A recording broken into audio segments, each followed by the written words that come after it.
सहितको दलको बैठक बसेर अनि त्यसको जानकारी उहाँहरूले हुन्छ।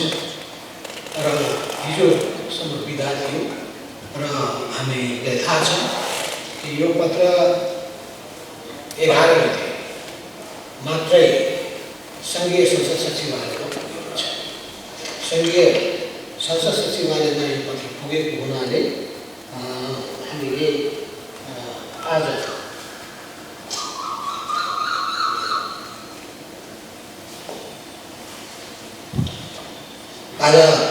12 गते शनिबार पऱ्यो, 13 गते आइतबार पऱ्यो। आज हामीले दल गठन गर्ने काम विलम्ब गर्नुपर्ने भएकोले हामी बसेका छौँ। र यस सन्दर्भमा अब हामीले यो बैठकलाई औपचारिक रूप दिनुपर्ने भएको हुनाले र यो बैठक चलाउनु पर्ने आवश्यकता भएको हुनाले यसको उद्घोषणा गर्ने काम हामीले हतारमा गऱ्यौँ। अनि यो पढेर हामीले सुनाइसकेपछि त्यसपछि संसदीय दल गठन गर्ने सम्बन्धमा दोस्रो विषय राख्नुपर्छ। संसदीय दल गठन गर्ने सम्बन्धमा राख्ने बित्तिकै संसदीय दलको विधानको आवश्यकता पर्छ। संसदीय दलको विधान चाहिन्छ। हामीले विधान बनाउनु पर्यो र विधानलाई पारित पनि गर्नुपर्छ। विधान बनाउने र पारित गर्ने।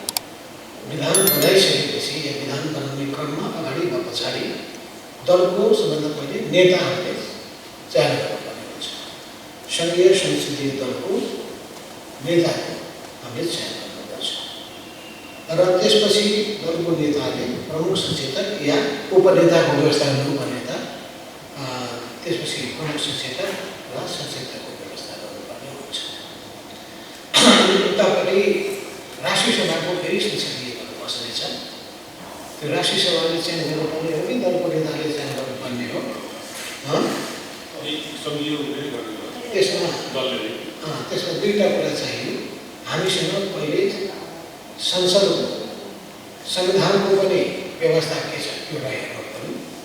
त्यसपछि संसदको नियमावलीमा या ऐनमा के व्यवस्था छ त्यो हेर्नु पर्यो। यी दुईवटा व्यवस्था हेरिसकेपछि हामीले हाम्रो संसदीय दलको विधान हामीले पास गर्नु पर्यो। त्यसै अनुसार संसदीय दलको विधान अनुसार त्यसपछि नेताको चयन पहिले त अगाडि नै गरिएको थियो। त्यो अगाडि गर्ने कि पछाडि गर्ने हामी छलफल गर्न सक्छौँ। यसले गर्दाखेरि कमसेकम दल अगाडि बढ्ने परिस्थिति बन्छ। हामीले हाम्रो दलको अफिस चाहियो, त्यो व्यवस्थापन बल गर्नुपर्छ। अनि बसेर सिटिङ एरेन्जमेन्ट गर्नु पऱ्यो। सिटिङ एरेन्जमेन्ट हुने ठाउँ बल्ल बस्नुपर्छ। नभए सिटिङ एरेन्जमेन्ट हुँदैन, दलको अफिस हुँदैन। त्यो दुइटै अफिसको व्यवस्था गरेर बस्ने, अफिसको व्यवस्था गर्ने र सिटिङ एरेन्जमेन्ट मिलाउने। त्यसपछि गएर त्यसैसँग जोडिएको संसदसित सम्बन्धित मामिलाको बारेमा हामीले पदाधिकारी तय गरिसकेपछि अनि कार्यव्यवस्था परामर्श समितिमा हाम्रो प्रतिनिधित्वको प्रश्न त्यसपछि हल गर्ने काम हुन्छ। भनेपछि एकपछि अर्को कामहरू गर्नुपर्ने भएको हुनाले हामीले एउटा कामबाट सुरु भइसकेपछि कामको अगाडि बढ्ने बाटो खोल्छ। सबै रोकिएको के भन्दाखेरि दल सम्बन्धी कुराको चाहिँ एउटा हामीले व्यवस्थित रूपमा अगाडि बढ्नुपर्ने भएको हुनाले पनि हामीले आज यो कमरालाई हामीले बोलाएका हौँ। बोलाएर चाहिँ औपचारिक रूप दिने, वैधानिक रूप दिनुपर्ने आवश्यकता छ। एउटा नयाँ सूर्य, एउटा नयाँ शक्ति, ऊर्जा शक्तिले ओतप्रोत विशाल उज्जवल सम्भावना बोकेको नवगठित पुनर्गठित पार्टी नेपाल कम्युनिस्ट पार्टी एकीकृत समाजवादीको केन्द्रीय अध्यक्षको हैसियतमा तपाईहरु सबैलाई र यस बैठकको अध्यक्षको हैसियतले समेत तपाईलाई हार्दिक स्वागत गर्न चाहन्छु। हाम्रो यो बैठक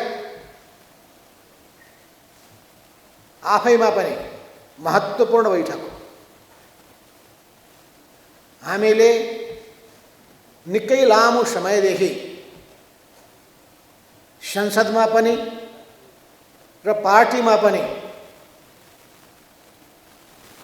पार्टी अध्यक्ष तथा प्रधानमन्त्री केपी ओलीजीका गलत विचारहरू, एकलकाटे दृष्टिकोणहरू, व्यक्तिवादी चिन्तन र चरित्रहरूका विरुद्धमा सङ्घर्ष गर्दै आएका थिए। सामूहिकतालाई परित्याग गर्ने, सामूहिकता जस्तो कम्युनिस्ट पार्टीका निम्ति अत्यन्तै आवश्यक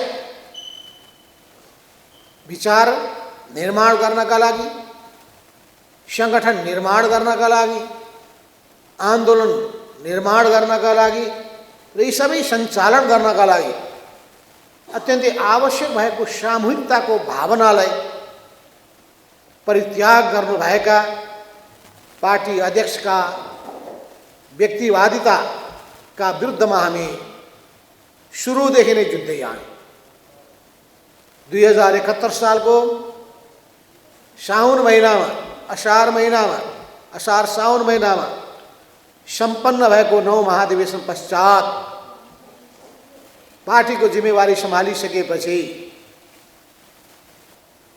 अनि पछि गएर सरकारको जिम्मेवारी सम्हालिसकेपछि पार्टीभित्र पनि सरकारमा पनि उहाँको व्यक्तिवाद देखा पर्न थाल्यो, उहाँको व्यक्तिवादी चरित्र देखा पर्न थाल्यो।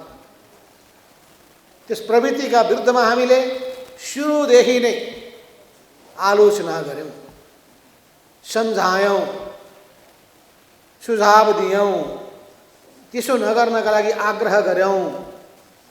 तर उहाँले आग्रह पनि सुन्नु भएन, सुझाव पनि मान्नु भएन, आलोचनालाई पनि वास्ता गर्नु भएन। बरु आलोचना गर्नेहरू उहाँका कोपभाजन बन्न पुगे। उहाँको कार्यशैलीसँग असहमत भएका व्यक्तिहरू पाखा लगाइए, पन्छाइए। उहाँको यो व्यक्तिवाद अत्यन्तै चरम रूपमा देखा पर्न थाल्यो। उहाँको व्यक्तिवादी प्रवृत्ति को हामी सबै स्वीकार भयौँ, उहाँको व्यक्तिवादी प्रवृत्तिको हामी सबै स्वीकार भयौँ र हामीलाई थाहा छ त्यसका विरुद्धमा हामीले निरन्तर सङ्घर्ष गऱ्यौँ, निरन्तर सङ्घर्ष गर्दै आयौँ। अविराम रूपमा हामीले पार्टीभित्र अन्तर सङ्घर्ष चलाउँदै आयौँ। पार्टीभित्र हामीले बडो शालीनताका साथ आफ्ना कुराहरू राख्यौँ। त्यो गलत कुराहरूप्रति हामीले सम्झौता गरेका होइनौँ, गलत कुरालाई प्रशंसा गरेका पनि होइनौँ, त्यसको ताली बजाएर स्वागत पनि गरेका होइनौँ। वाह वाह क्या गजब भन्दै कहिले पनि हामीले प्रशंसा पनि गरेका हौँ। बरु सुधार्नका लागि मित्रवत सुझावहरू दियौँ, कमरेडली प्रयत्नहरू गऱ्यौँ, एक्लै सम्झाउने कोसिस गऱ्यौँ, विभिन्न कमिटीका बैठकहरूमा कोसिस गऱ्यौँ। उहाँले सामुन्नेमा त मिठो कुरा गर्ने तर ती कुनै कुरालाई पनि ग्रहण नगर्ने। हामी संसदीय दलका सदस्यहरू भुक्तभोगी छौँ, कसैलाई कुनै कुराहरू छलफल गर्न पनि नदिने, कसैको राय सल्लाह परामर्श उहाँलाई चाहिँदै नचाहिने,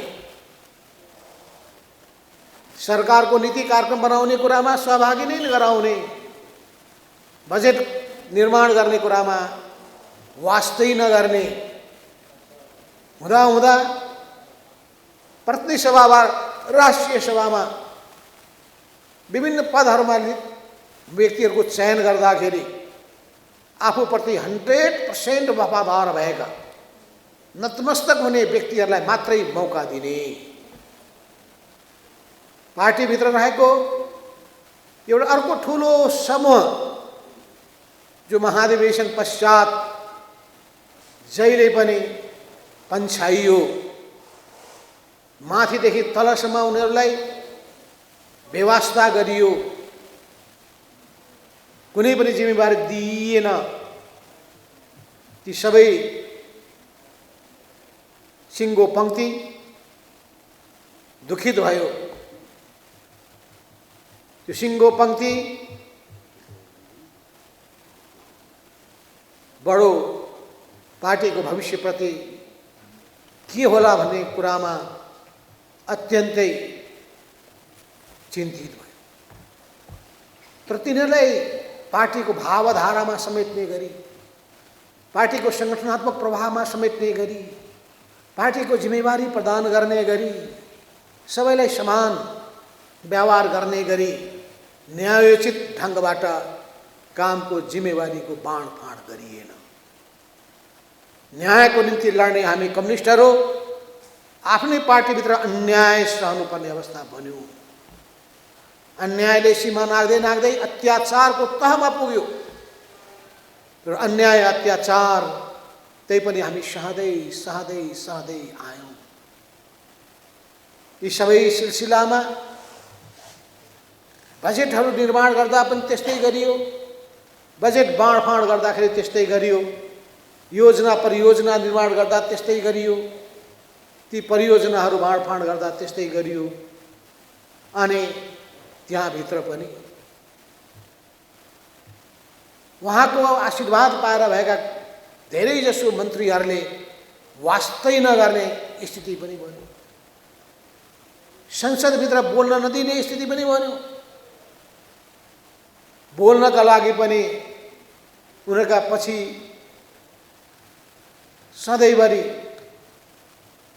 उनीहरूको चाकरी गर्नुपर्ने अवस्था उत्पन्न भयो, फकाउनु पर्ने स्थिति उत्पन्न भयो, रिसाउनु पर्ने अवस्था उत्पन्न भयो।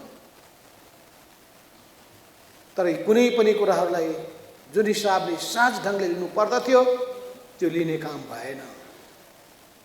नेतृत्वको तहमा मात्र होइन, त्यो तल्लो तहसम्म पनि त्यस्ता व्यवहारहरू हामीले भोग्नु पर्यो।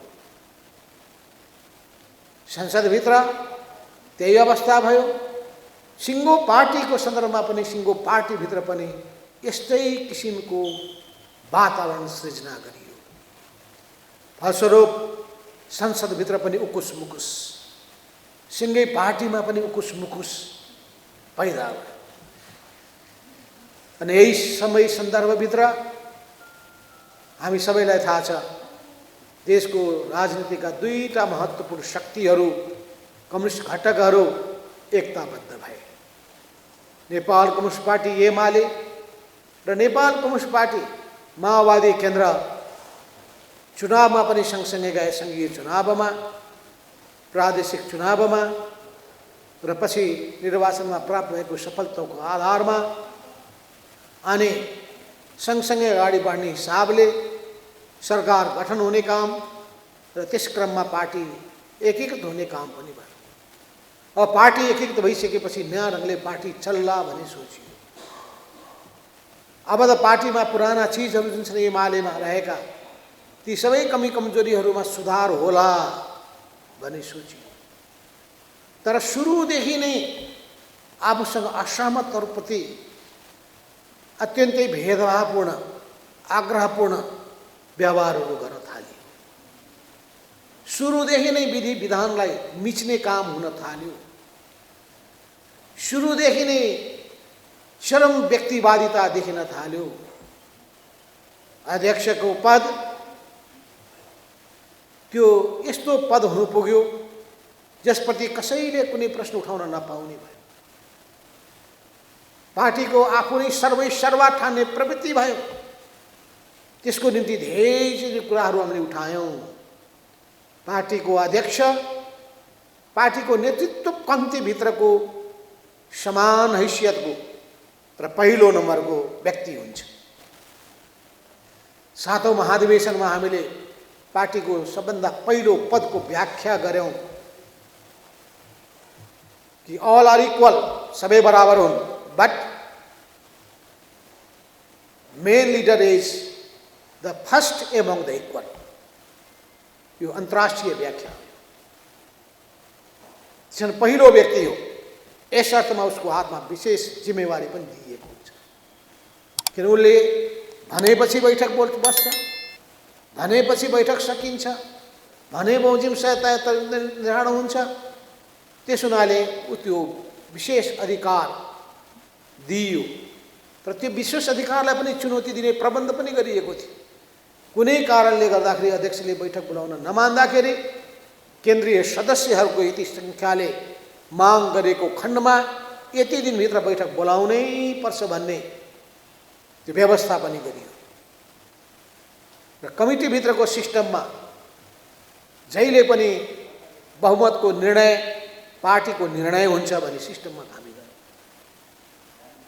पार्टीभित्र, पार्टीको कमिटीभित्र बहुमतको निर्णय पार्टीको निर्णय हुन्छ, अल्पमतको कदर हुन्छ र अल्पमतको विचारलाई सम्मान गरिन्छ, तर बहुमतको निर्णयलाई सबैले स्वीकार गरेर पालन गरेर जानुपर्छ।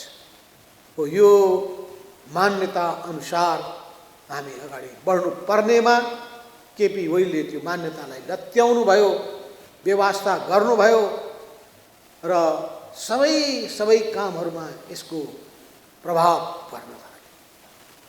यो सबै हुँदै हुँदै जाँदाखेरि विगतमा उहाँले पार्टी एकता गर्दाखेरि गरिएका सहमति, आलो पालो अध्यक्षता, 2 अध्यक्षको व्यवस्था र आलो पालो अध्यक्षता, त्यसपछि आधा कार्यकाल प्रधानमन्त्रीको, आफैले सही गरेको कागज जुन हामीलाई पनि थाहा थिएन, त्यो गोप्य रूपमा गरिएको सहमतिको पनि उहाँले पालना गर्नु भएन। अनि हुँदा स्थिति बिग्रदै गयो। उहाँको व्यक्तिवादिता हुर्किँदै गयो। उहाँमा रहेको पावरको भोग जाग्दै गयो। उहाँमा भएको निरङ्कुश प्रवृत्ति प्रकट रूपमा देखिन थाल्यो। यो सबै स्थितिले पार्टीभित्र गम्भीर अवस्था उत्पन्न गर्यो। उहाँको व्यक्तिवादी प्रवृत्ति त्यो दक्षिणपन्थी रुझानको रूपमा देखा पर्न थाल्यो। उहाँको उठबस साँठगाँठ दक्षिणपन्थी शक्तिहरूसँग हुन थाल्यो। उहाँले एउटा समयमा संसदभित्रको प्रमुख प्रतिपक्षसँग पनि उसलाई पनि हातमा लिने कोसिस गर्नुभएकै हो। शेरबहादुर देउवालाई हातमा लिन, अनि उहाँको खास बेलामा खास टार्गेट हुन्छन्। त्यो टार्गेटलाई परास्त गर्नका लागि अरू सबैलाई उहाँले हात लिनुपर्छ। उहाँमा वामपन्थी दृष्टिकोणमा ठुलो विचलन आयो, क्रान्तिकारी दृष्टिकोणमा ठुलो विचलन आयो। उहाँले मित्रको रूपमा त्यसपछि दक्षिणपन्थी शक्तिहरूलाई लिन थाल्नु, विदेशी शक्तिहरूको भर पर्न थाल्नुभयो। तिनीहरूका सामु समर्पण गर्ने नीति अङ्गीकार गर्नुभयो, अख्तियार गर्नुभयो। फलस्वरूप एउटा प्रधानमन्त्रीको ओहदाबाट गर्नै नहुने त्यस्ता कामहरू गरेर कूटनीतिक मर्यादा विपरीतको काम पनि गर्नुभयो। राष्ट्रिय हितमा आघात पुग्ने किसिमका काम क्रियाकलापहरू पनि भए। अनि उहाँले जनता समाजवादी पार्टीको एउटा फ्याक्सनलाई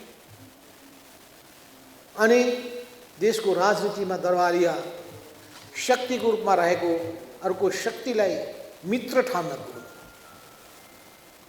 उहाँसँगको त्यो मित्रता निकटता एउटा बेग्लै गठबन्धनको रूपमा देखा पर्यो। त्यो दक्षिणपन्थी गठबन्धनको रूपमा आयो। यो सबै अवस्थाभित्र जब उहाँले आफ्नो पदमाथि चुनौती देख्नुभयो, पार्टीभित्रैबाट उहाँको पदमाथि उहाँको नजिक भएका सहयोद्धाहरूले नै, स्थायी कमिटीका सदस्य र सचिवालयका सदस्यहरूले नै प्रश्न उठाइसकेपछि उहाँले अब खतरनाक कदम चाल्ने सङ्केत देखाउनु भयो। पहिले पार्टी विभाजनको रूपमा अध्यादेश ल्याएर अर्को पार्टी निर्वाचन आयोगमा दर्ता गरेर चाहिँ यो पार्टीको फुटको सुरुवात गर्ने व्यक्ति केपी ओलीजी हो, हामी होइनौँ। निर्वाचन आयोगमा दर्ता गर्न जानेको, कसले पठाउने व्यक्ति को, पार्टी विभाजनको अध्यादेश ल्याउने व्यक्ति को, बाटो खोल्ने को, यो के कुरा प्रश्न छैन। त्यसो हुनाले अब देशभरिमा अनेक किसिमका भ्रम पैदा गरिएका छन् भने यी सबै तथ्य तथ्याङ्क सहित, विवरण सहित हामीले जनताको माझमा, पार्टी कार्यकर्ताको माझमा जानुपर्छ। उहाँको मान्यता थियो, उहाँ भन्नुहुन्थ्यो, मेरो कुर्सी जसले ताक्छ उसले बुझोस्, त्यो कुर्सी दिने कुरा त छैन, त्यो कुर्सी म भाँचिदिन्छु। कुर्सी भाँचिदिन्छु भन्नुको मतलब त्यो प्रधानमन्त्रीको कुर्सी कसैलाई पनि दिन्न भन्न खोज्यो, त्यो अध्यक्षको कुर्सी कसैलाई पनि दिन्न भन्न खोजेको हो। कुर्सी भाँचिदिन्छु अरूको लागि, म दिन्छु, यस्तो खालको प्रवृत्ति। जबकि त्यो कुर्सी ताक्दाखेरि हामीले कुर्सी छोडेका छौँ। मैं आफै पनि प्रधानमन्त्री हुँदाखेरि छोडेको, कर्जियान खनालले प्रधानमन्त्री हुँदाखेरि उहाँले छोडेको, कसैले नताक्दाखेरि पनि हामीले पार्टीको प्रमुख जिम्मेवारीबाट म शैक्षिक रूपमा हटेको पनि, किनभने हाम्रो निम्ति कुर्सी प्रमुख होइन, पार्टीभित्रको एकता प्रमुख। पार्टीलाई वैचारिक रूपमा एकताबद्ध बनाएर, सङ्गठनात्मक एकताबद्ध बनाएर अघि बढाएर लिएर जाने र सिङ्गो पार्टी पङ्क्तिलाई परिचालन गर्ने कुरा प्रमुख कुरा हो। पार्टी जहिले पनि अग्रगामी विचारको नेताको रूपमा देखा पर्नु पर्दछ, परिवर्तनकारी शक्तिको रूपमा देखा पर्नु पर्दछ, देशभक्त शक्तिको रूपमा देखिनु पर्दछ, जनप्रिय शक्तिको रूपमा देखा पर्नु पर्दछ, लोकप्रिय शक्तिको रूपमा देखा पर्नु पर्दछ।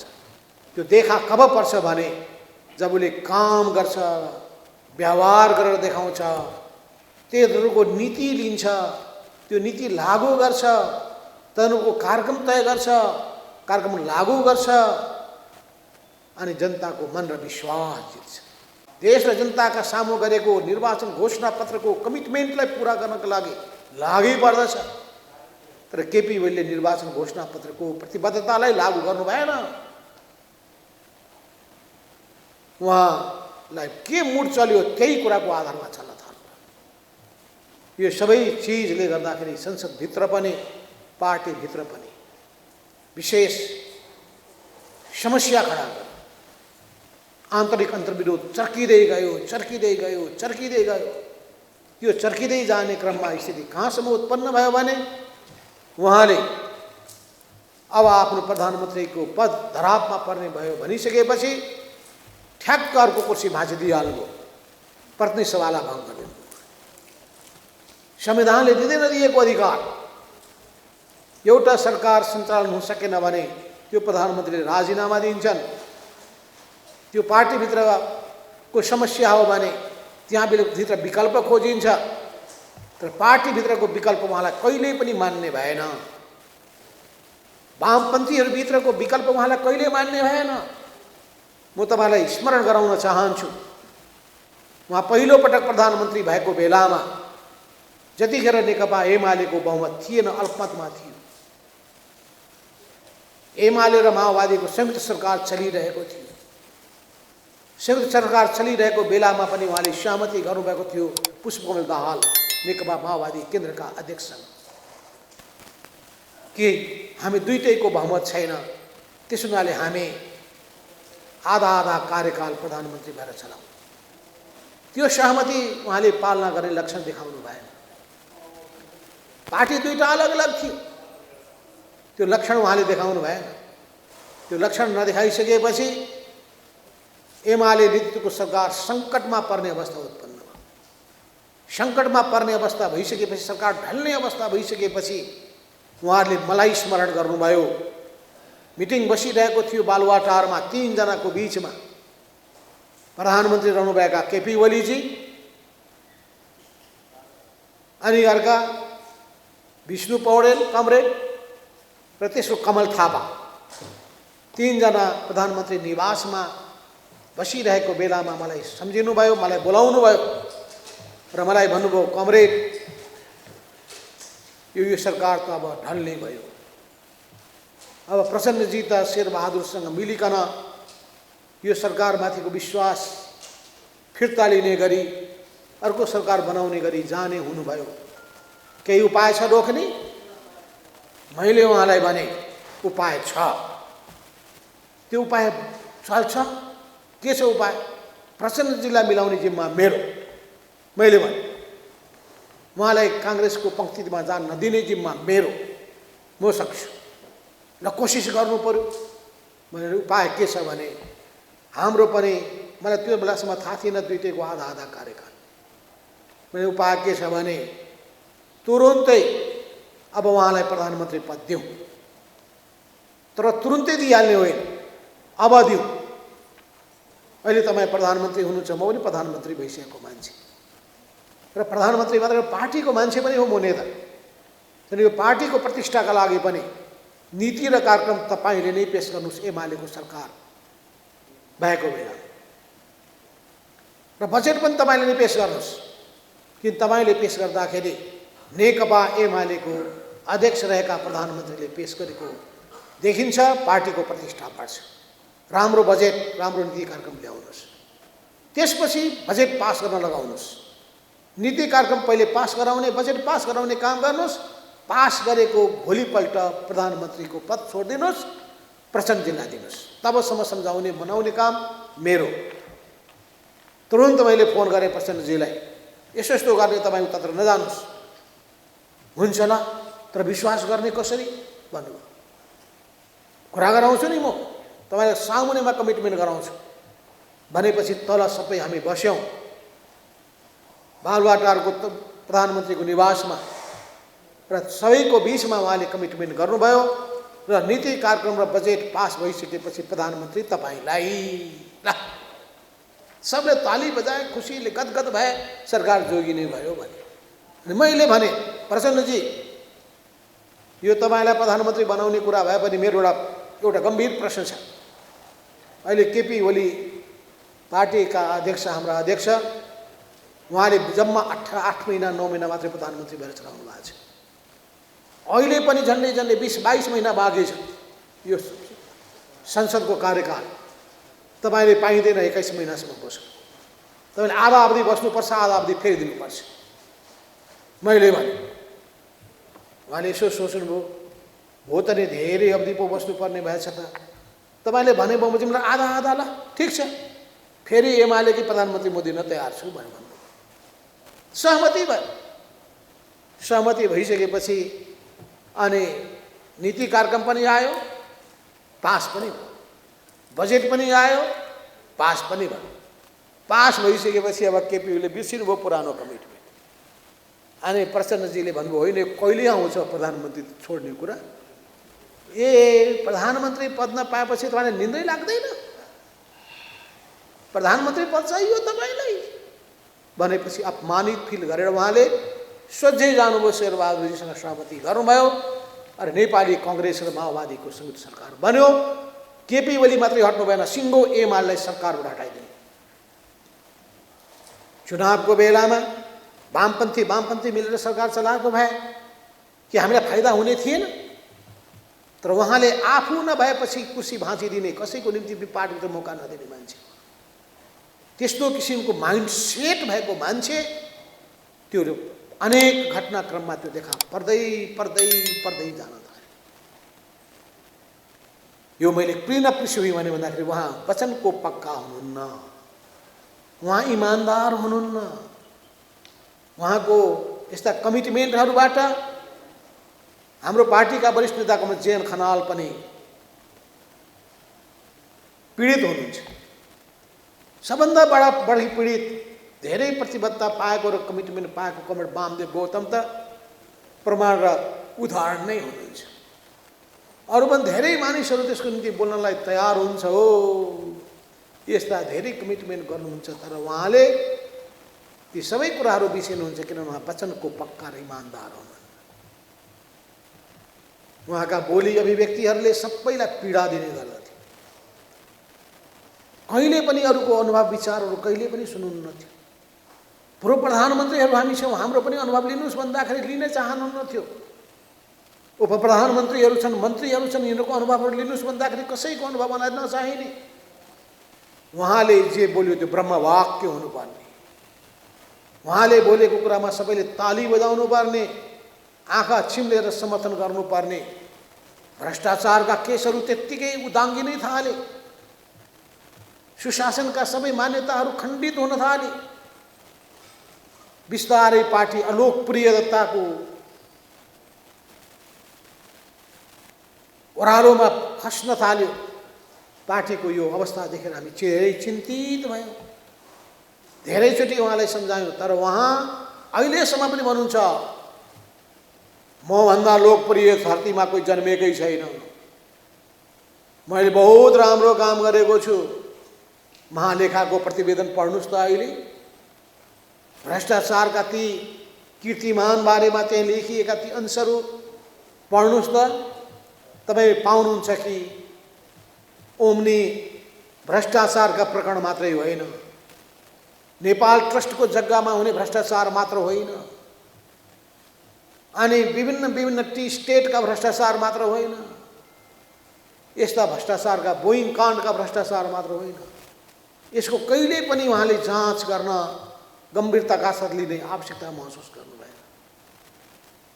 अनि यी सबै वाहियात कुरा हुन् भनेर उहाँ भन्नु। यदि उहाँ साँच्चै यी सबै कुरामा जोडिएको होइन भने उहाँले किन डिफेन्ड गर्नु पर्थ्यो?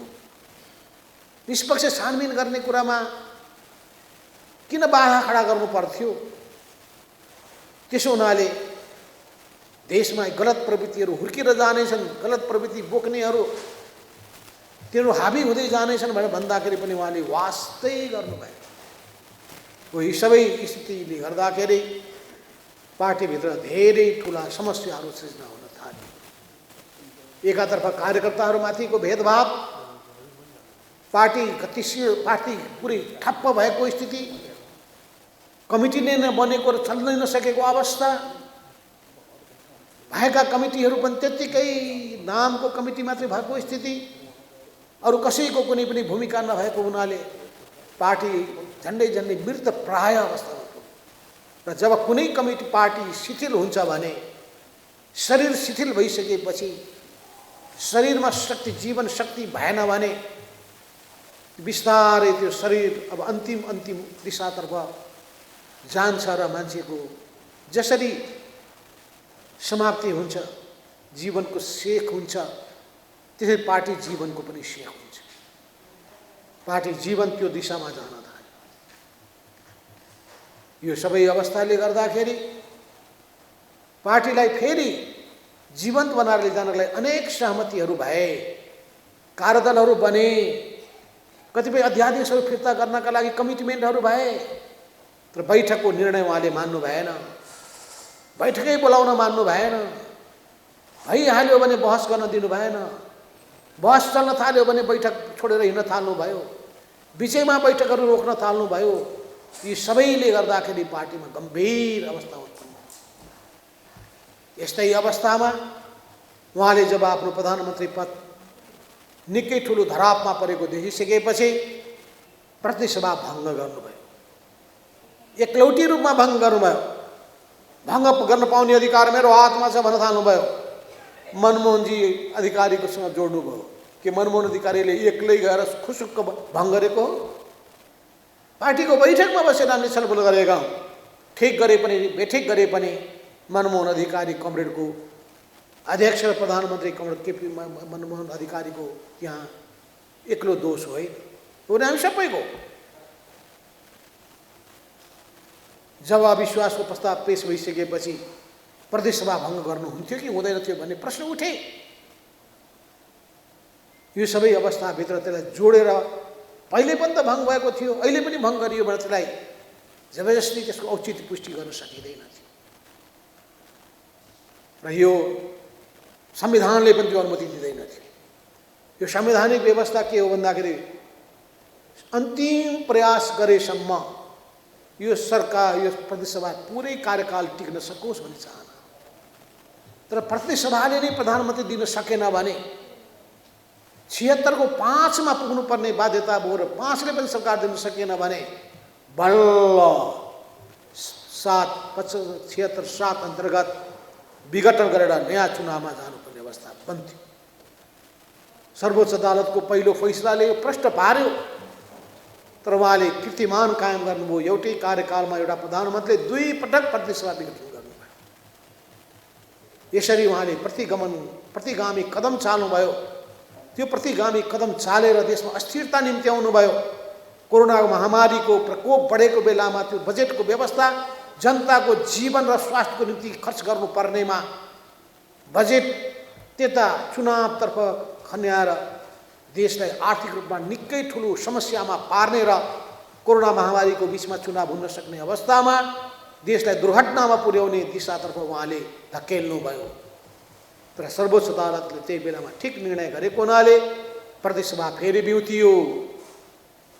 तर दुर्भाग्य, फागुन 11, 2077 प्रतिनिधिसभाको पुनर्स्थापना भइसकेपछि फागुन 23 गतेको दिनमा 2 पार्टी बीचको एकतालाई अस्वीकार गरिदिएर फेरि 2टा पार्टी पूर्ववत अवस्थामा फर्किनुपर्ने स्थिति बन्यो।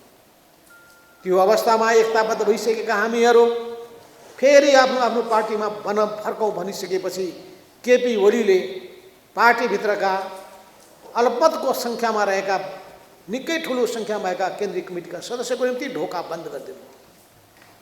तपाईँलाई सबैलाई थाहा छ कि फागुन 28 गते उहाँले एकलौटी रूपमा बैठक बोलाउनु भयो र कुनै सूचना दिनु भएन। हिजो म उहाँको भिडियो सुन्दै थिएँ।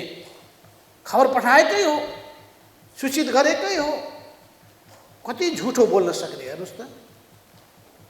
सूचित गर्ने कुरामा ममा अलि सङ्कीर्णता आएको हो, झोक चलेको हो भनिदिए पनि भयो नि।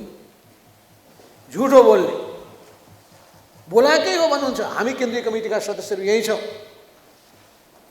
मोबाइल बिग्रेको होला तपाईँहरूको भन्दै एउटाको पो मोबाइल बिग्रिन्छ भने यतिसम्म झुटो बोल्न सक्ने मान्छे यो पार्टीको अध्यक्षको कुर्सीमा विराजमान भनेपछि उहाँले ढोका बन्द गरिदिनु भयो र जाऊ तिमीहरूबाट पार्टी विभाजनको अर्को कदम चाल्नु।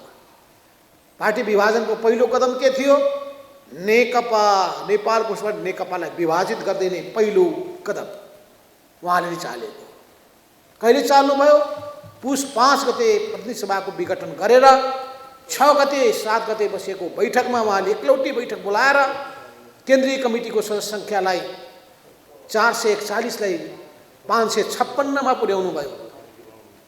पदाधिकारीलाई विभिन्न पदबाट निष्कासन गरिदिनु भयो। 556 लाई अझै बढाएर उहाँले 1179 बनाइदिनु भयो। 1179 लाई बढाएर उहाँले 1501 मा पुर्याउनु भयो। यो सबै अवस्था उहाँले पार्टी विभाजनको पहिलो काम गरेको होइन। यो कुरालाई म स्मरण गराउन चाहन्छु तपाईहरुलाई। पहिलो विभाजनको कदम उहाँले चाल्नुभयो। त्यसपछि फेरि दोस्रो नेकपा एमालेलाई विभाजन गर्ने कदम फागुन 28 गते चाल्नुभयो। पहिले नेकपालाई विभाजन गर्ने, दोस्रो नेकपा एमालेलाई विभाजन गर्ने। त्यो भइसकेपछि हामी बाध्य भयौँ। त्यही पनि हामीले कोसिस गर्यौँ फागुन 28 गतेको त्यो कदमलाई फिर्ता लिनुहुन्छ कि भनेर आग्रह गर्यौँ। चैत्र 2 गतेको दिनमा हामीले वार्ता गर्यौँ। त्यो वार्तामा भन्नुभयो केपी ओली अगाडि बढिसकेपछि पछाडि फर्किन जान्दैन। तपाईहरु आउनुहोस्, चैत्र 7 गतेको बैठकमा आउनुहोस्, चैत्र 3 गतेको चियापानमा आउनुहोस्, चिया खानुहोस्, रमाउनुहोस्, गुलियो पनि खानुहोस्, बिस्कुट पनि खानुहोस्। के बिस्कुट नखान नपाएर, गुलियो खान नपाएर चिया खानका लागि बालुवाटारमा जाने कुरा हुन्छ?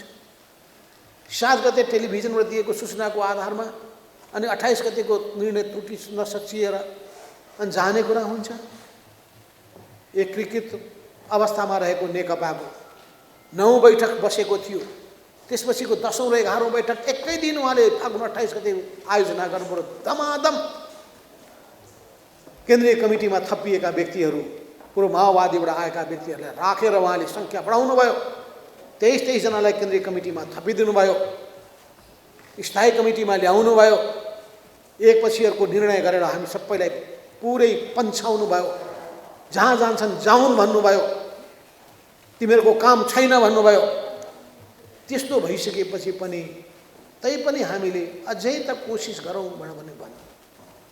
एकातर्फ हामीले अब कुनै उपाय छ कि छैन त्यो पनि हेरौँ, तर चुप लागेर बस्न सकिँदैन। अन्यायका विरुद्धमा विद्रोह गर्नुपर्छ भने आवाज बुलन्द भयो।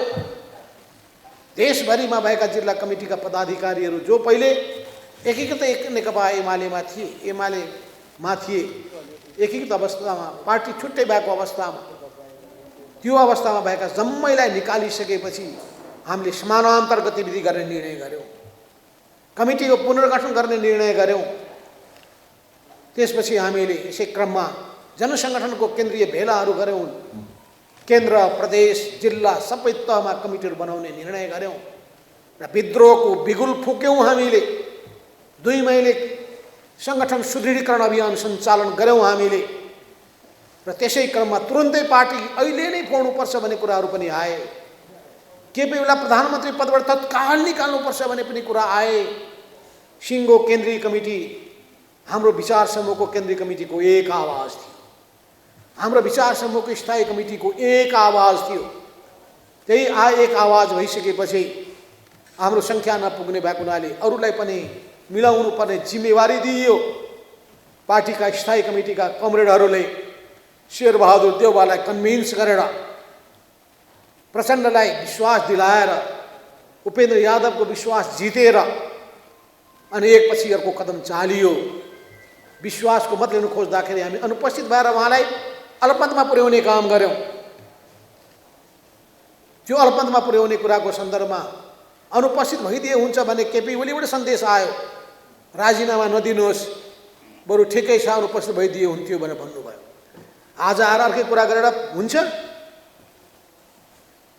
यो सबै अवस्थाभित्र त्यही पनि हामी धैर्यताका साथ जब फेरि पनि वार्ताको निम्ति सम्भावना छ भने फेरि त्यसलाई सुरु गऱ्यौँ, अन्तिम कोसिस गऱ्यौँ।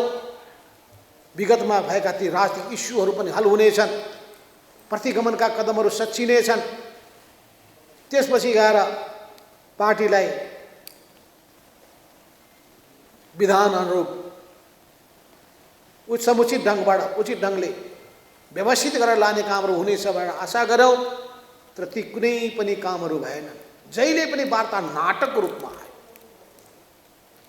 कहिले बागमती प्रदेशको राष्ट्रिय सभाको सदस्यको सन्दर्भमा आयो, त्यो आफूले उठाएको उम्मेदवारलाई जिताउनका लागि वार्ताको नाटक गरिएको थियो।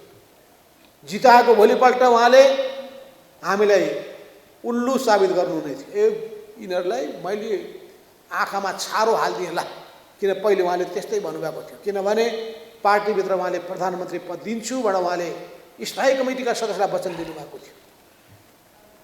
हामी नेताहरूलाई 3 जनालाई एकै दिनमा 3टा नेतालाई भन्नुभयो, तपाईँ नै पार्टी अध्यक्ष 1 महिनापछि, 1 वर्षपछि तपाईँ नै प्रधानमन्त्री भनेर वचन दिनुभयो। एउटालाई वचन दिए हुन्थ्यो, 3 जनालाई एकै दिनमा, कहिले 11 बजे एकजना एउटालाई, 1 बजे अर्कोलाई, 4 बजे अर्कोलाई, एकै दिनमा 3 जनालाई भनेपछि 3टेलाई उल्लु बनाउने। यो धरतीमा सबै उल्लु नै बन्न तयार छन् कि भन्ने ठानेको हो। अनि 3 जना नेता बेलुका 6 बजे बस्दाखेरि त सबै पोल खोली छ, जम्मैलाई पनि बाँडिएको रहेछ त यो पद भनेपछि यो सबै भोगेका भुक्तभोगीहरू अब केपी ओलीको भ्रमजालमा पर्नु हुँदैन भन्ने निष्कर्षमा पुगियो। यो निष्कर्षमा पुग्ने क्रममा नै हामी अघि बढ्दै थियौँ। केपी ओलीलाई प्रधानमन्त्री पदबाट हटाउनुपर्छ भन्ने निष्कर्षको आधारमा अघि बढ्दै थियौँ। कतिपय साथीहरू साथमा नजाने अवस्था देखा पर्यो। यो लामो यात्रामा कसैको खुट्टा त्यत्तिकै थाक्दो रहेछ। थाक्ने मान्छेलाई केही भन्न सकिँदैन। तङ्ग्रिसकेपछि फेरि हिँडेर साथ आउनु होला भन्ने आशा गर्नुपर्ने हुन्छ। मेरो धेरै केही गुनासो छैन। नसक्नेले नसक्ने नै हो, गर्ने कि सक्नेले पो धान्ने हो। म सक्छु 20 किलोको भारी बोक्छु, अब 50 किलोको भारी मलाई पुगाइदिएपछि सक्छु। तपाईँहरूमध्ये जिरो ठुलो ज्यान भएका मान्छेले 50 होइन 60 किलोको 100 किलोको भारी बोक्नु होला। अब यो पार्टी पनि बनाउने चलाउने पनि भारी भनेको ठुलै भारी। तपाईँ हाम्रो काँध बलियो छ, कति किलोको, 100 किलो होइन कति क्विन्टल बोक्नुपर्ने हो। पार्टी निर्माणको क्विन्टल बोकेर अगाडि बढ्नुपर्ने छ। यो अवस्थामा एउटा स्थितिमा हामी पुग्यौँ। असम्भव ठानिएको सबै किसिमका सेटिङलाई भत्काएर केपी ओलीलाई हामीले प्रधानमन्त्री पदबाट हटाइ छाड्यो। त्यसको निम्ति जब आफू पद जोखिममा भइसकेपछि उहाँले प्रतिसभा फेरि विघटन गर्ने दिशामा अगाडि आफै अल्पमतमा पर्ने, फेरि मेरो बहुमत छ भन्दै चाहिँ कुद्दै जाने स्थिति पनि भयो। यो नैतिकताले दिने कुरा थिए। विश्वासको मत गुमाइसकेपछि तुरुन्त राजीनामा दिनु पर्थ्यो, नैतिकताले त्यही भन्छ। र उहाँले यो पालना गर्नु भएन, यहाँ पनि पालना भएन, प्रदेशमा पनि त्यस्तो पालना भएन। जस्तो नेता हुन्छन् त्यस्तै कार्यकर्ता बन्दा रहेछन्। उहाँले त्यही संस्कार तल तलसम्म दिन हुर्काउन खोज्नु। हामी उच्च नैतिकताको पाठ सिकाउँछौँ कार्यकर्ताहरूलाई, हामी राजनीतिक नैतिकताको पाठ सिकाउँछौँ कार्यकर्ताहरूलाई। नेताहरू असल भएपछि कार्यकर्ता पनि असल मार्गमा अगाडि बढ्छ। नेताहरू नै कमसल भइसकेपछि कार्यकर्तालाई हामीले भन्ने कुराको कुनै अर्थ हुँदैन। यी सबै कुराहरूको सन्दर्भमा हामी सबैलाई थाहा छ, हामी सबैलाई थाहा छ कि उहाँले फेरि मध्यरातमा गएर जब देख्नुभयो कि बहुमत पुग्ने कागज हस्ताक्षर सहित पुगिसकेको छ राष्ट्रपति कार्यालयमा, राष्ट्रपतिको हातमा पुग्दैछ भनेर भन्ने बित्तिकै फेरि मेरो बहुमत छ भनेर कागज लिएर जानुभयो। त्योभन्दा लाजमर्दो कुरा के हुन्थ्यो? त्यसपछि विघटन गरियो। सर्वोच्च अदालतमा हामी गयौँ।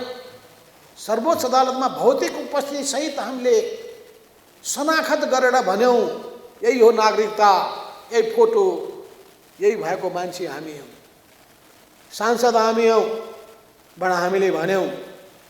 र 143 कति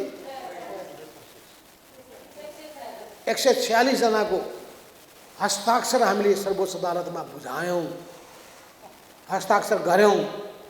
त्यो गरेर भन्यौँ कि संसदको बहुमत, प्रतिनिधि सभाको बहुमतहरूको समर्थन शेरबहादुरलाई प्रधानमन्त्रीमा छ। 76-5 अन्तर्गत त्यो हामीले विश्वास दिलायौँ। त्यसमा पठाइयो, संसदको अधिवेशन बस्यो। त्यो बेलामा हस्ताक्षर गर्ने कतिपय कामहरूको अनुपस्थिति भयो। अनुपस्थिति हुनेहरूलाई पनि धन्यवाद छ, तर विद्रोही मानसिकताका साथ साथ दिने कमरेडलाई विशेष धन्यवाद छ, जसले गर्दाखेरि 23 हाम्रो दलको तर्फबाट 23 जनाको त्यहाँ हस्ताक्षर थियो र 23 जनाको सङ्ख्यामा हामीले हाम्रो सङ्ख्या पुर्यायौँ। 22 जना उपस्थित भएर र 1 जना कमरेड जीवन खनालले वक्तव्य जारी गरेर यस रूपमा हाम्रो शान र हाम्रो मान रह्यो। तर पनि 11 जना कमरेडले अनुपस्थित भइदिएर कमसेकम उहाँले के देखाइदिनु भयो भने केपी ओलीको यो फेरि प्रतिगामी कदमको पक्षमा हामी छैनौँ भन्दै उहाँहरूले सिङ्गो सङ्ख्या 34 जनाले केपी ओलीको कदमलाई साथ दिन मान्नु भएन।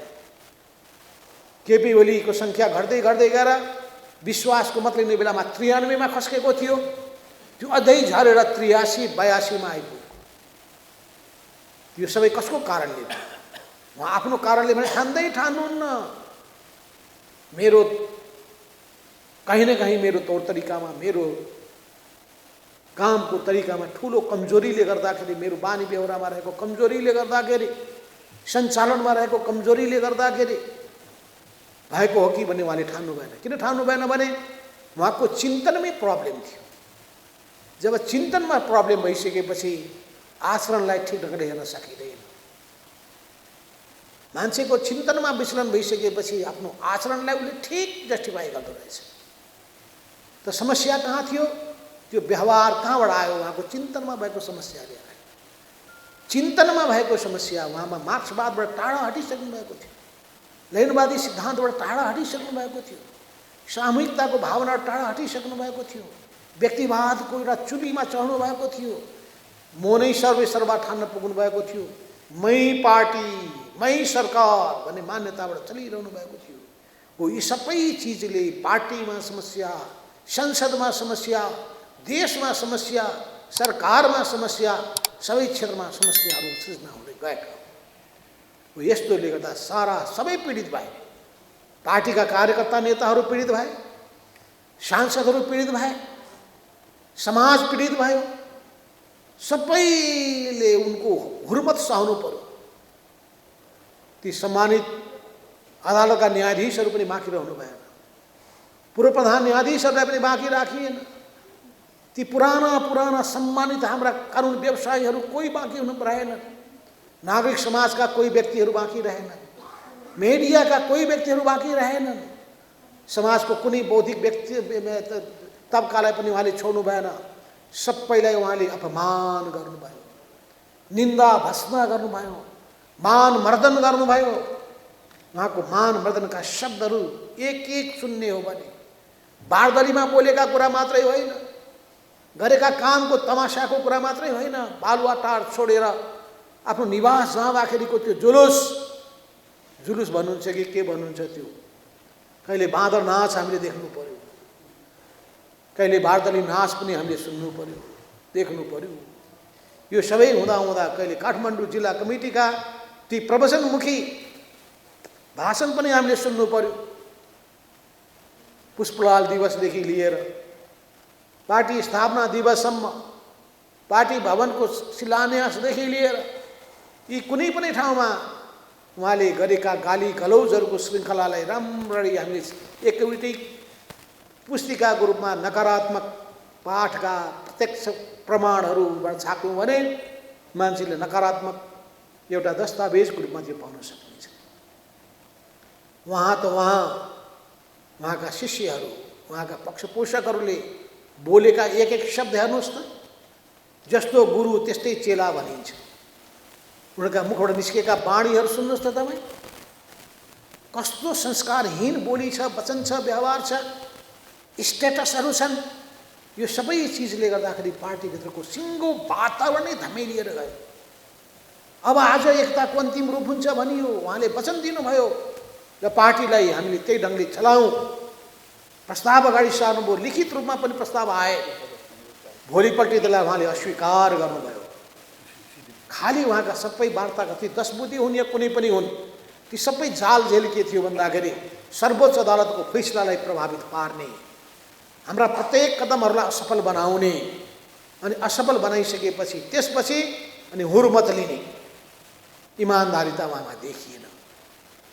इमान्दारिता देखिएन, पार्टी प्रतिको निष्ठा देखिएन, आन्दोलनप्रतिको समर्पण देखिएन, त्यसको निम्ति उदारता देखिएन, सबैलाई समेटेर जाने चाहना भावना देखिएन। यो सबै अवस्थाले गर्दाखेरि पार्टी एउटा यस्तो दुर्घटनाको बिन्दुमा पुग्न थाल्यो। कसैको भनाइ के छैन, पार्टी फुटाउन त उहिले हामीले भनेका हौँ, भनेका मात्रै होइनन्, हाम्रा नेताहरूले नै पार्टी फुटाउनका लागि अर्को पार्टी दर्ता पनि गरिदिएका हुन्। निर्वाचन आयोगमा दर्ता भएर राखिएको पार्टी पनि कसले खोलेको भन्दा फल्नाले भनेर सबैले थाहा पाएका छन्। तर अहिले नै औपचारिक रूपमा पार्टी फुटाउनु हुँदैन, किनभने यत्रा जनप्रतिनिधिहरू हुनुहुन्छ, उहाँहरूको भविष्य के हुन्छ भन्ने चिन्ताले गर्दाखेरि हामीले उचित समयको प्रतीक्षा गरिरहेका छौँ। एउटा समय आयो जब कानुनी रूपमा वैधानिक रूपमा हामीले आधार पाउने भयौँ। त्यो आधार पाउने अवस्थाभित्र त्यसपछि हामीले सङ्ख्या पुर्याउने अवस्था देखिसकेपछि, केन्द्रीय कमिटीको आवश्यक सङ्ख्या तयार भइसकेपछि, सांसदहरूको पनि साथ सहयोग समर्थन पाउने अवस्था देखिसकेपछि, सिङ्गो पार्टी पङ्क्तिको विशाल समर्थन पाउने अवस्था देखिसकेपछि, विद्रोही चेत र भावना भएका, इज्जत र सम्मानका निम्ति, देश र जनताको मुक्तिका निम्ति, समाज परिवर्तनका निम्ति, रूपान्तरणका निम्ति लागि परेका इमान्दार जुझारू कार्यकर्ताको साथ सहयोग र समर्थन पाउने अवस्था भइसकेपछि हामीले अब पार्टीबाट विद्रोह गर्नुपर्छ भन्ने निष्कर्षमा पुग्यौँ। एमालेको पुनर्गठन गर्नुपर्छ भन्ने निष्कर्षमा पुग्यौँ। एमाले एउटा विद्रोह गर्ने र कम्युनिस्ट पार्टीमा पुनर्गठनको नयाँ अध्याय सुरु गर्ने हामीले सोच्यौँ। कसैले व्याख्या गर्ने गरेका छन् कि नयाँ पार्टीको त कुनै भविष्य छैन भन्ने गरेका छन्, कि नयाँ पार्टी त चल्दैन, कहिले चलिआछ भनेर भन्छन्। म प्रश्न सोध्न चाहन्छु कि रायमाझीको नेतृत्वमा भएको त्यो पार्टी, त्यही पार्टीभित्र बसेको भए त्यो पार्टीलाई क्रान्तिकारी धारमा लान सकिन्थ्यो? 14 सालमा दोस्रो महाधिवेशनमा त्यो नेतृत्वमा आएको केशर रायमाझीको पार्टीले उहाँको नेतृत्वमा दक्षिणपन्थी बाटो समात्यो, किसान आन्दोलनको विरोधी भयो, पार्टीको क्रान्तिकारी धारलाई भुत्ते बनायो। हुँदा गएर जब बहुदलीय व्यवस्थालाई बन्देज लगाइसकेर निर्दलीय निरङ्कुश पञ्चायती व्यवस्था लादिसकेपछि अनि त्यो पञ्चायती व्यवस्थालाई समर्थन गर्न पुगेको शेर केशवजङ रायमाझीको त्यो कदमका विरुद्धमा विद्रोहको बिगुल फुकियो। त्यो बेलामा पनि विद्रोहको बिगुल फुकेकै हो, विघटनकै विरुद्धमा, व्यवस्थाका विरुद्धमा थियो। र अहिले पनि व्यवस्थाका विरुद्धमा नै कदम चालिएको, संवैधानिक व्यवस्थाका विरुद्धमा कदम चालिएको, संघीयताको विरुद्धमा कदम चालिएको हो, समावेशिताका विरुद्धमा कदम चालिएको हो, धर्मनिरपेक्षताका विरुद्धमा कदम चालिएको हो, भौगोलिक अखण्डताका विरुद्धमा कदम चालिएको हो, नेपाली नागरिकहरूको सम्मान, नेपाली नागरिकहरूको राष्ट्रपतिको निष्ठाका विरुद्धमा कदम चालिएको हो र स्वतन्त्र परराष्ट्र नीति विरुद्धको कदम चालिएको हो। यी सबै विरुद्धको कदमका विरुद्धमा हामी दृढताका साथ उभियौँ। राष्ट्रियताको हितका लागि, लोकतन्त्रको हितका लागि, सामाजिक न्याय र सामाजिक आर्थिक रूपान्तरणको, सांस्कृतिक रूपान्तरणको निम्ति, समाजको परिवर्तनका निम्ति हामीले एउटा क्रान्तिकारी कदम चाल्नुपर्ने आवश्यकता महसुस भयो। जसरी पुष्पलालले सुरु गर्नुभयो, विद्रोह गरेर क्रान्तिकारी पार्टी बनाउनु। पुष्पलालले क्रान्तिकारी पार्टी नबनाएको भए सिङ्गो आन्दोलन विसर्जित हुने थियो। जसरी रायमाझीको पार्टी विसर्जित भएर गयो, उहाँको नेतृत्वको त्यो पार्टी समाप्त भएर गयो। त्यसो हुनाले पुष्पलालले बहुत क्रान्तिकारी कदम चाल्नु भएको थियो। तर क्रान्तिकारी कदम चाल्ने, विद्रोह गर्ने उहाँ मात्रै एक्लो नेता होइन। मनमोहन अधिकारीले पनि विद्रोह गर्नुभयो र अर्को समूह बनाउनु, मोहन विक्रमले पनि विद्रोह गर्नुभयो र अर्को समूह बनाउनु भयो, तुलसीलालले पनि विद्रोह गर्नुभयो र अर्को समूह बनाउनु भयो। यी सबै अलग अलग विद्रोही समूहहरू बिस्तारै अघि बढ्दै जाने क्रममा फेरि पनि यी समूहहरू अघि बढ्न सक्ने अवस्था देखिएन। फेरि विद्रोहको आवाज बुलन्द भयो, झापा विद्रोह भयो, त्यही सिलसिलामा पछि माओवादी विद्रोह भयो। अनि पुष्पलालको समयमा त्यो हाम्रो बुटवल माने लुम्बिनी अञ्चलमा के भन्छन् त्यसलाई, हरेभरे सङ्घर्ष भयो। आज हरेभरेका एउटा योद्धासँग मेरो भेट भएको थियो। उहाँ पनि कमर बेदुराम भुषाल पनि त्यही हरेभरे सङ्घर्षको योद्धा हुनुहुन्छ। झापा विद्रोहका नेता हुनुहुन्छ कमर मुकुन्द नेपाली, यहीँ हुनुहुन्छ।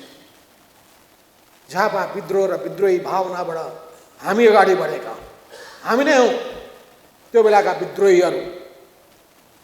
अनि त्यही विद्रोहको झन्डा बुलन्द गर्दै मदन भण्डारी, जीवराज आश्रित, मोदनाथ प्रसिद्ध जस्ता योद्धाहरू अगाडि बढ्नुभयो।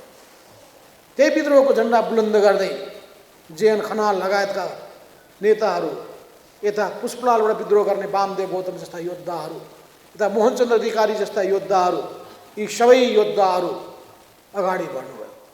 यी सबै अगाडि बढ्ने क्रममा त्यसपछि कोअर्डिनेसन केन्द्र बन्यो, एमाले बन्यो, एमाले बन्ने क्रममा नै मनमोहन समूहसँग एकता भयो, पुष्पलाल समूहसँग एकता भयो, सबै समूहलाई समेट्ने कामहरू भयो। समेट्दै हामी गयौँ। उतातिर माओवादी विद्रोहीहरू अगाडि बढे, उनीहरू पनि देशको राजनीतिमा स्थापित हुन थाले। 51 सालको निर्वाचनमा हामीले जुन विजय प्राप्त गरेका थियौँ, त्यो विजयले एउटा नयाँ उदाहरण प्रस्तुत गर्यो, लोकप्रिय सरकार प्रदान गर्यो, पार्टीको र आन्दोलनको लोकप्रियता बढेर गयो। पछि माओवादी विद्रोहले गर्दा र शक्तिको रूपमा उदायो। हामीले 51 सालमा त्यो उदाहरण पेश गरेका थियौँ भने 64 सालमा माओवादीले एउटा कीर्तिमान निर्वाचन परिणाम प्राप्त गरेको थियो। यी दुईटै जब एकताबद्ध हुने अवस्थामा पुग्यो, झन्डै 2/3 अवस्थामा हामी 2074 सालको निर्वाचनमा पुगेका थियौँ। त्यसैले एकता नै शक्ति हो। अवश्य पनि एकताको बाटोबाट हामी विचलित हुने छैन। विभाजन हाम्रो चाहना होइन।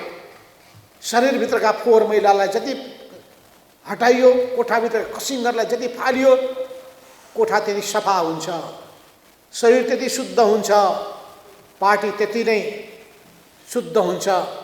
जति पार्टी शुद्ध हुन्छ, क्रान्तिकारी हुन्छ, त्यो आकर्षणको केन्द्र हुन्छ, जनताको विश्वास र आस्था जित्न सक्छ, आन्दोलनको नेतृत्व गर्न सक्दछ, परिवर्तनको विश्वास दिलाउन सक्दछ। त्यसो हुनाले हामीले पुरानो त्यो एमालेको जस्तो प्रवृत्तिलाई यहाँ दोहोऱ्याउने होइन। नयाँ ढङ्गले अगाडि बढ्नुपर्छ। त्यो नयाँ ढङ्गले अघि बढ्नका लागि हाम्रो विचारहरूमा परिमार्जन हुनुपर्दछ। हाम्रा दृष्टिकोणहरू तीखो हुनुपर्दछ र हामीमा इमानदारिता, निष्ठा, समर्पणको भावना, पवित्र भावना हुनुपर्दछ। त्यही भावनाका साथ सेवा, देश राष्ट्रप्रतिको समर्पण भाव, जनताप्रतिको समर्पण भावका साथ परिवर्तनको सङ्कल्प बोकेर अगाडि बढ्नुपर्छ। त्यस हुनाले यो केही नेता बीचको इगोको लडाइँ होइन, पदको लडाइँ पनि होइन। फेरि पनि म भन्न चाहन्छु, युवा पुस्ताले नै भोलि जिम्मेवारी लिने हो। त्यसैको निम्ति तपाईँहरू आफूलाई योग्य, सक्षम बनाउँदै जानुहोस्, आन्दोलनमा तिखारिँदै जानुहोस्। सङ्गठनात्मक गतिविधिदेखि लिएर वैचारिक सङ्घर्षमा, आन्दोलनको मोर्चादेखि लिएर जनपरिचालनको क्षेत्रमा जनविश्वास प्राप्त गर्नेदेखि लिएर कम्युनिस्ट पार्टीले स्थापना कालमा उठाएको झन्डा, 6 सालमा उठाएको त्यो राष्ट्रियता, लोकतन्त्र र जनजीविका र सामाजिक न्यायको झन्डालाई बुलन्द गर्दै अगाडि बढ्नुहोस्। समाजमा भएका जम्मै विकृति, विसङ्गतिहरू, गरिबी, अभाव, बेरोजगारी, असमानता, भेदभाव, छुवाछुत, महिला हिंसादेखि लिएर जातीय जति पनि दमन उत्पीडन छन्, गरिबहरूमाथिको शोषण, अन्याय, अत्याचार छ, यसलाई समाप्त पार्नका लागि न्यायपूर्ण समाज, समतामूलक समाज निर्माण गर्ने महान अभियानलाई पुरा गर्नका लागि हामी एकताबद्ध भएर अगाडि बढ्नुपर्छ। यो एकताको हाम्रो सन्देश हो। तर अहिले नै हामीहरू कुनै पार्टीसँग एकता गर्न गइरहेका छैनौँ। पार्टी एकता हुने छैन भने प्रश्न पार्न चाहन्छु म, कतिचोटि भन्नुपर्छ, प्रश्न पार्न चाहन्छु। यही सन्देश जाओस् मिडियाको माध्यमबाट। किन कसैले के भन्ने गरेका छन् भने अरूको टाङ मुनि छिर्न गइरहेका छन्, अरूको कार्यकर्ता बन्न गइरहेका छन्, तुरुन्तै अर्को पार्टीमा समाहित भएर विलिन हुन गइरहेका छन्। त्यो सबै वाहियात प्रचार हो, कुनै सत्यता छैन त्यसमा। हाम्रो सङ्गठनको संरचना विद्यमान छ, तल तल अलरेडी विद्यमान छ। गाउँ गाउँमा, टोल टोलमा, बस्ती बस्तीमा, जिल्ला जिल्लामा, जनसङ्गठनहरूमा समानान्तर रूपमा सबै कमिटीहरू विद्यमान छन्। त्यसको उपलो संरचना केन्द्रीय कमिटीलाई, प्रदेश कमिटीलाई हामी निर्माण, केन्द्रीय कमिटीको पुनर्निर्माण गर्नेछौँ। यसै सिलसिलामा हामीले निर्वाचन आयोगमा जब कानुनी स्थिति उत्पन्न भइसकेपछि हामी गयौँ। त्यस हुनाले पहिले गरेको भए हामी सांसद र जनप्रतिनिधिको हैसियत बचाउन सक्ने थिएनौँ।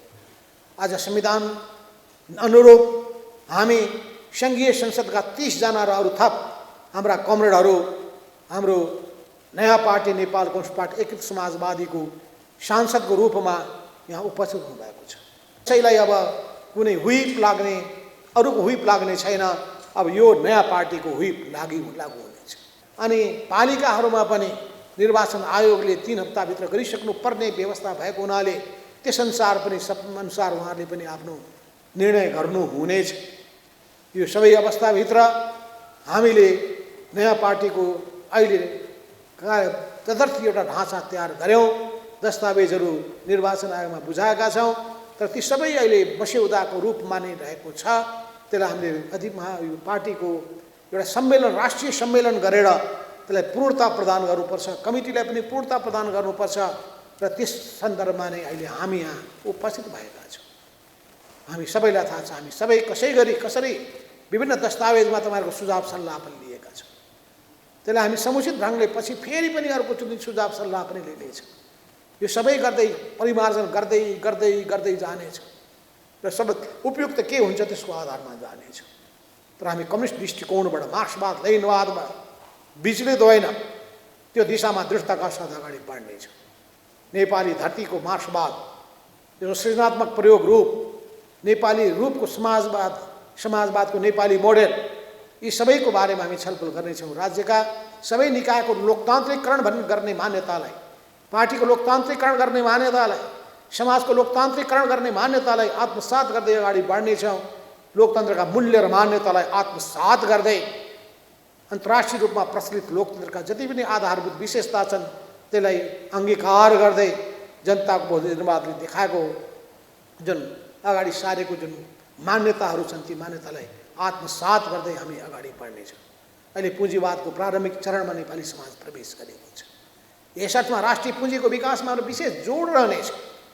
हामीले हाम्रो अर्थतन्त्रलाई गतिशील चलायमान र समृद्ध बनाउनका लागि, नेपाली जनतालाई गरिबीको चक्रबाट मुक्त गर्नका लागि र युवाहरूलाई व्यापक रूपमा आशा जगाउनका लागि, रोजगारीको प्रबन्ध गर्नका लागि, सिप विकास गर्नका लागि युवाहरूको खुबी क्षमता प्रतिभाहरूलाई उजागर गर्नका लागि हाम्रो ध्यान केन्द्रित हुनेछ। पार्टीभित्र पनि हामी युवाहरूको ठुलो प्रवेश, पार्टीको सदस्य बनाउनलाई, कमिटीका जिम्मेवारीहरू प्रदान गर्नलाई र भोलि गएर नयाँ पुस्तालाई एकपछि अर्को जिम्मेवारी सुम्पिनका लागि तयार भएर बसेका पनि छौँ। यी सबै कुराहरूको सन्दर्भमा युवा पिँढीलाई कसरी आकर्षित गर्ने हो, पुरानो पुस्ताको विश्वास कसरी जित्ने हो र अगाडि बढ्नेहरूको हौसला कसरी बुलन्द गर्ने हो, त्यो सबै हिसाबले हामीले सोच्नु पर्दछ। भ्रमलाई छिर्नै पर्छ, झुटा प्रचार गरिएका कुरालाई खण्डन गर्नै पर्छ, त्यसपछि सही कुराको पक्षपोषण गर्नुपर्छ, सही विचारको सम्प्रेषण गर्नुपर्छ। हामी पवित्र भावनाका साथ अगाडि बढेका छौँ, क्रान्तिकारी उद्देश्य लिएर अगाडि बढेका छौँ। हाम्रो निजी स्वार्थ केही पनि छैन, राष्ट्र र जनताको स्वार्थ नै हाम्रो स्वार्थ हो।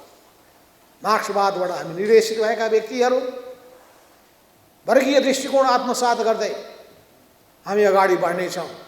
यस अर्थमा दृष्टिकोणमा कुनै विचलन नआओस्। हाम्रो आचरणमा गैर सरबारा प्रवृत्तिहरू छन् भने त्यसलाई हटाउने कुरामा हामी विशेष ध्यान दिन सकौँ। यी सबै कुराहरू गर्दै नेपाली समाजको रूपान्तरण गर्दै हामी विश्व समुदायसँग हातेमालो गर्दै मित्रतापूर्ण सम्बन्ध राख्दै नेपालको आर्थिक विकासको निम्ति सबैको सहयोगहरू लिँदै तर नेपालको स्वाभिमानमा आँच नपुग्ने, नेपालको हितमा कुठाराघात नहुने, नेपालको आन्तरिक मामिलामा अरूले हस्तक्षेप गर्ने अवस्थालाई अस्वीकार गर्दै नेपाली स्वाभिमानलाई जोगाउँदै बचाउँदै देशमा रहेका नेपाली, विदेशमा रहेका नेपालीहरू ती सबैको योग्यता, क्षमता, उनीहरूले प्राप्त गरेका ज्ञान, अनुभव, बुद्धि, पुँजी सबै नेपाली विकास, नेपाल राष्ट्रको विकासको निम्ति, नेपाली समाजको परिवर्तनको निम्ति परिचालन गर्दै हामी अगाडि बढ्नेछौँ। यस अर्थमा छिमेकीहरूसँगको सम्बन्धदेखि लिएर सबै शक्तिहरूसँग हाम्रो सम्बन्ध संयुक्त राष्ट्रको बडापत्रको सिद्धान्तमा आधारित, पञ्चशीलको सिद्धान्तमा आधारित भएर अगाडि बढ्नेछ। यस हिसाबले नै हामी अगाडि बढ्नुपर्ने भएको हुनाले आज हामी एउटा नयाँ चरणमा पुग्यौँ। पार्टीको निर्माण गऱ्यौँ, पार्टी दर्ता गऱ्यौँ, प्रमाणपत्र प्राप्त गरिसक्यौँ, निर्वाचन आयोगबाट पत्र संसदीय सचिवालयमा संसदमा आइसक्यो र त्यही पत्र हामी अब अध्ययन यहाँ पाठ गर्नेछौँ र त्यसको आधारमा आज संसदीय दलको गठन गर्दै संसदीय सङ्घर्षको मोर्चामा पनि अनि पार्टीले पार्टी निर्माणको मोर्चामा पनि अनि पार्टीले लोकप्रिय आन्दोलनको मोर्चामा पनि अगाडि बढ्नेछ। यस दिशामा एकताबद्ध भएर अघि बढ्नका लागि हार्दिक आह्वान गर्दै म आफ्नो भनाइ यहीँ टुङ्ग्याउँछु।